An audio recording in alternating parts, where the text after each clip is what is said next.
In today's video, I'm going to teach you how to create users in Zoho CRM.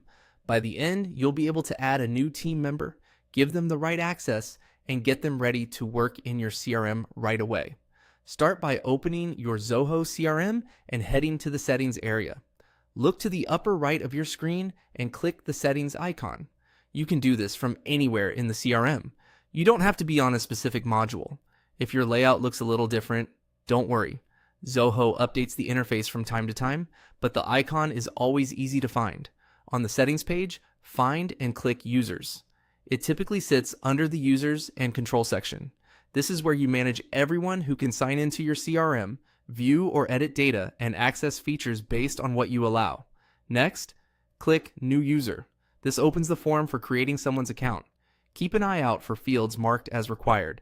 Zoho won't let you save until those are filled correctly. Enter the person's first name.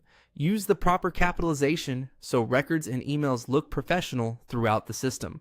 Then enter the last name. Accurate names help with ownership, reporting, and search, so it's worth double checking for typos here. Now enter the user's email address. This is important because it becomes their login and the address where Zoho sends the invitation and notifications. Use a company email if possible, and make sure it's unique and spelled correctly. A small typo can prevent the invitation from arriving. Select a profile for the user. In Zoho CRM, the profile controls what the user can do. Things like creating records, editing, deleting, or accessing admin features. Choose the profile that matches their job, such as a standard sales profile for a salesperson or an admin boss profile for someone who manages settings. If you're unsure, start with the least access they need to do their work. You can always adjust later. When everything looks good, click Save. Zoho will create the user and send an invitation to the email you entered. Ask the person to open that message, verify their account, and set their password.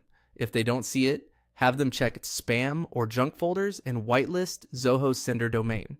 If the Save button is disabled, review required fields or fix any invalid email formats.